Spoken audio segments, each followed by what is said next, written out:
दुनिया के सबसे बड़े लोकतंत्र, गणतंत्र, राजतंत्र में जनता तंत्र के सबसे बड़े महोत्सव यानी कि इलेक्शन स्पेशल के पंतंत्र में आपका स्वागत है।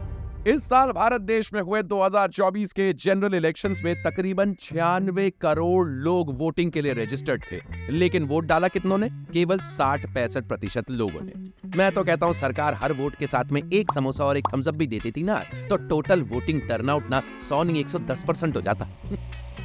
10% बांग्लादेशी भी तो है ना। मेहमान को बोला के एकदम इंसल्ट किया। भारत देश में इलेक्शंस के दौरान एक से एक अजीब और गरीब चीजें देखने को मिलती है।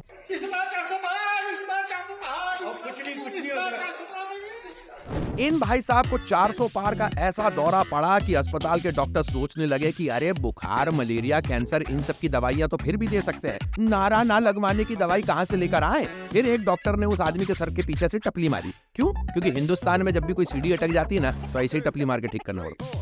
How can you stop? How can you stop? Bad of what, buddy? How can you stop? Maharashtra में इलेक्शंस के दौरान मुंबई शहर में कई सारे बॉलीवुड सेलिब्रिटीज निकले और उन्होंने जमकर वोट डाले, और उससे भी कहीं ज्यादा सोशल मीडिया पर उन्होंने अपनी सेल्फीज डाली। मैंने भी डाली ये वाली।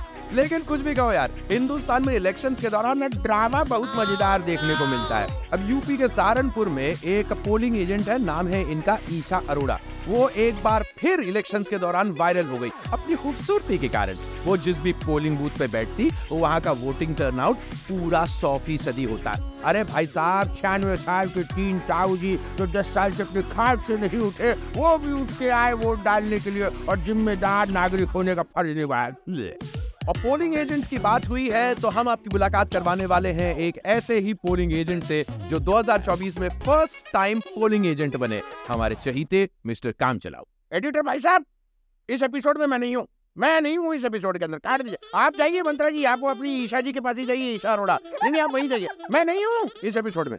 अरे साहब, आपको क्यों ईर्ष्या हो रही है? हमें ईर्ष्या होगी? हमें क्यों होगी ईर्ष्या भाई? हमें हमारी बिल्डिंग का चौकीदार भाव नहीं देता, हमें क्यों होगी ईर्ष्या? जाइए। ये सब छोड़िए कामचलाऊ जी, आप ये बताइए आपका इलेक्शन कैसा गया? कैसी बात कर रहे हैं आप? पूरी दुनिया के लिए छुट्टी का दिन, हमारे लिए काम का दिन। अरे नाम में काम है तो इसका मतलब काम ही करते रहूंगा मैं हमेशा।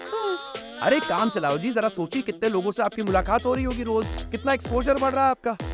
एक्सपोजर? अरे घंटे का एक्सपोजर साहब, घंटा भी नहीं, उंगली का एक्सपोजर। एक से एक नमूने आते हैं वोट डालने के लिए। अरे मैं लोगों की उंगली पर ये नीला पेंट लगा रहा हूँ, एक लेडी जाके बोलती है भाई साहब ऐसा करिए बाकी चारों पर भी लगा दीजिए ना, एक पर लगेगा तो ऑर्डर लगेगा। मैं आपको नाखून पोतने वाला दिखाई दे रहा हूँ?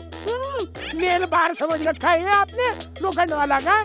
अरे कामचलाऊ जी, ये तो आपका उस मोमेंट हो गया, कोई बात नहीं, दिमाग को ठंडा करिए। ठंडा मत बोलना, वरना नहीं, ठंडा नहीं बोल सकते आप। अरे इतनी गर्मी है, ठंडा शब्द भी गर्मा जा रहा है। अरे भाई साहब, इतनी गर्मी में औरतें जब मेकअप लगाकर वोट डालने के लिए आती है, जब तक उनका नंबर आता है उनका पूरा मेकअप पिघल के उनके चेहरे पर फैल जाता है। देख के मेरी ऐसी चीख निकल जाती है।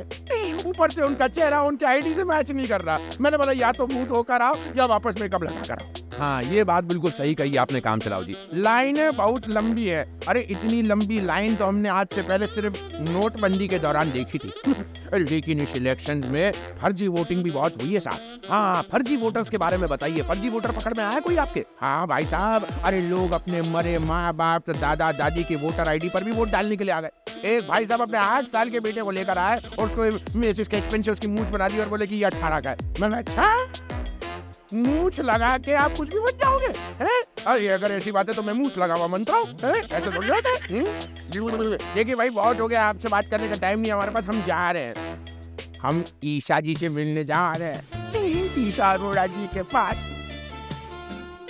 हम भी पोल ऑफिसर, वो भी पोल ऑफिसर। हम इलेक्शन कमीशन से कहेंगे अगले बरस हमें सहारनपुर ही कीजो। और पोलिंग एजेंट्स के अलावा इलेक्शंस में दिखाई दिए वो लोग जो सबसे ज्यादा इलेक्शंस के दौरान दिखाई देते हैं, नेताजी। और नेता लोगों का कैसा गया इलेक्शंस, ये जानने के लिए हम एक नेताजी से बात कर रहे हैं। हमारे साथ में है लुचित और कारी दमदम पार्टी के नेता मिस्टर जयदेव दासगुप्त घोष बंदोपाध्याय। जयदेव कैसे? आप पहले ही वार्निंग दे रहा है, आई इंटरव्यू में कुछ उल्टा सीधा पूछा ना तो तुम्हारा पॉडकास्ट बंद कर देगा। चल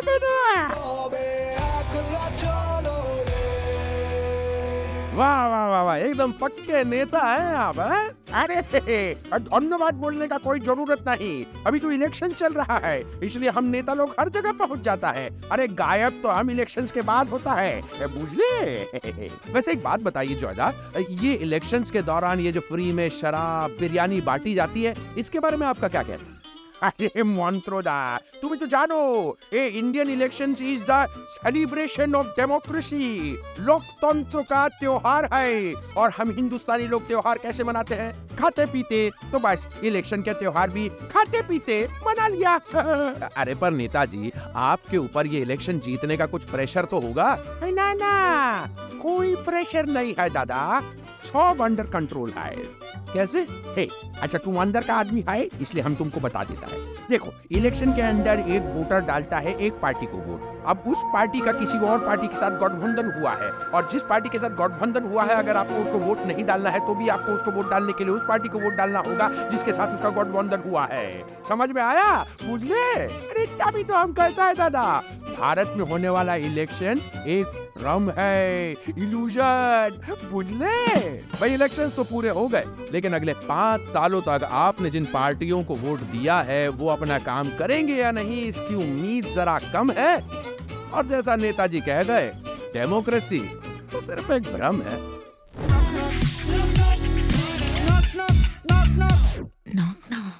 अरे कौन है बे?